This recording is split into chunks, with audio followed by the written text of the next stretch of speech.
हर रिश्ते में मिलावट देखी, कच्चे रंगों में सजावट देखी, लेकिन सालों साल देखा है माँ को, उसके चेहरे पर ना कभी थकावट देखी, ना ममता में कभी मिलावट देखी। नमस्कार, मैं मंजीत सैनी फिर से आप सबका आपके अपने चैनल पर स्वागत करती हूँ। मैं सभी व्यूअर्स को फिर से धन्यवाद करना चाहती हूँ। आप सभी मेरा निरंतर हौसला बढ़ा रहे हैं, सहयोग कर रहे हैं। मेरी भी पूरी कोशिश है कि आपके लिए और आपके बच्चों के लिए कुछ स्पेशल टिप्स मैं आपके साथ शेयर करूं। तो फ्रेंड्स, आज हम फिर बात करने वाले हैं पेरेंटिंग पर। तो चलिए शुरू करते हैं एक कहानी से। एक बहुत अमीर घराने में एक बच्चे का जन्म होता है। नाम रखा जाता है रोहन। उसके पालन पोषण में कोई कमी नहीं छोड़ी जाती। हर सुख सुविधा उसके लिए प्रोवाइड करवाई जाती है। हर वो चीज़ उसको दी जाती है। जैसे बच्चा धीरे धीरे बड़ा होता है, उसको उसके लालन पालन ने थोड़ा बिगाड़ भी दिया। यूँ कहें, कोई चीज़ जब आवश्यकता से ज़्यादा मिलने लग जाती है तो थोड़ा सा उसका गलत असर भी होने लगता है। उसी प्रकार रोहन की बहुत सारी आदतें बिगड़ चुकी थी। रोहन जो है स्कूल गोइंग हो चुका था।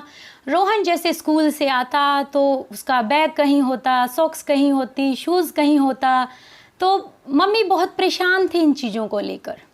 इवन तो एक दिन क्या हुआ, शाम का समय था, रोहन कमरे में दरवाजे के सामने खेल रहा था।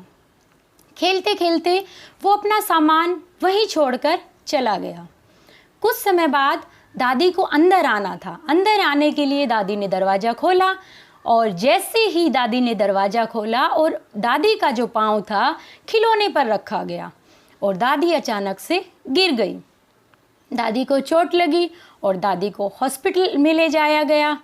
उस दौरान मम्मी बहुत परेशान थी, क्योंकि माँ की ममता अलग होती है। माँ बहुत परेशान थी। घर के सारे सदस्य सो गए, लेकिन माँ बहुत चिंतित थी कि मैं क्या करूँ, कौन सा ऐसा तरीका लाऊं जिससे मैं अपने इस बच्चे को इस आदत से बचा सकूं। माँ बिस्तर पर लेट गई, भगवान से दुआ करने लगी, प्रार्थना करने लगी। दोस्तों, कहते हैं एक माँ जब अगर दिल से प्रार्थना करती है तो भगवान उसे ज़रूर सुनता है।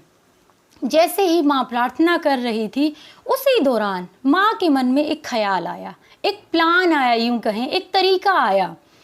माँ ने सारे खिलौनों को छुपा दिया, सारे कपड़ों को छुपा दिया, इवन सारे क्रेयॉन जो उसके कलर्स थे उनको भी छिपा दिया। नेक्स्ट मॉर्निंग जब रोहन उठता है तो वो क्या देखता है, उसके कमरे में कोई भी खिलौना नहीं है, कोई भी उसका कलर नहीं है टेबल पर, कोई भी उसका कपड़ा, उसकी ड्रेस भी वो कबर्ड में उसकी जगह नहीं है। वो बड़ा परेशान होता है तो वो जल्दी से अपनी मम्मा के पास जाता है। मम्मा जो है किचन में होते हैं। वो मम्मा से पूछता है बड़े दुखी मन से कि मम्मा, मेरे सारी चीज़ें मेरी कहाँ चली गई? ना मेरे कपड़े हैं, ना मेरे खिलौने हैं, इवन कि मेरे क्रेयॉन्स, मेरे कलर भी नहीं हैं। मम्मा प्लीज़ बताओ कहाँ चले गए सारे? तो एक बार तो मम्मा ने कहा मुझे नहीं पता आपकी चीज़ें कहाँ हैं।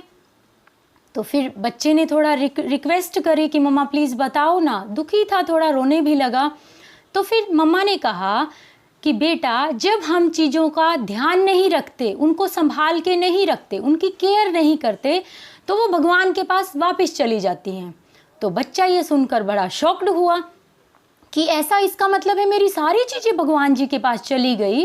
तो मम्मी कहने लगी बिल्कुल ठीक, सारी भगवान जी के पास चली गई हैं। तो फिर वो थोड़ा और रोने लगा। वो रोते रोते मम्मी से पूछने लगा कि मम्मी प्लीज़ बताओ ना, अब वो मेरी चीज़ें मेरे पास वापस कैसे आएंगी? तो मम्मा कहती हैं ठीक है, चलो मैं बताती हूँ तुम्हें कैसे आएंगी। कि तुम अपने आप से और गॉड से प्रॉमिस करो, वादा करो कि तुम्हारे पास जो तुम्हारी चीज़ें हैं तुम सबका बड़े अच्छे से ख्याल रखोगे, उनको यूज़ करने के बाद वहीं रखोगे जहाँ उनकी जगह है। तो बच्चा मम्मी से वादा करता है और अपने आप से भी वादा करता है और साथ में भगवान से भी वादा करता है कि मैं अपनी चीज़ों को वहीं रखूँगा यूज़ करने के बाद जहाँ उनका स्थान है।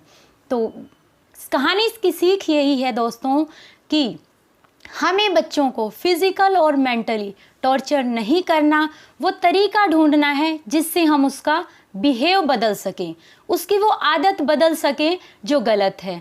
तो आप भी अपनाइए कुछ ऐसा ही और कर दिखाइए कुछ ऐसा कि दुनिया करना चाहे आपके जैसा। Thank you very much. Video अगर पसंद आए तो लाइक, शेयर और सब्सक्राइब करना ना भूलें। Thank you.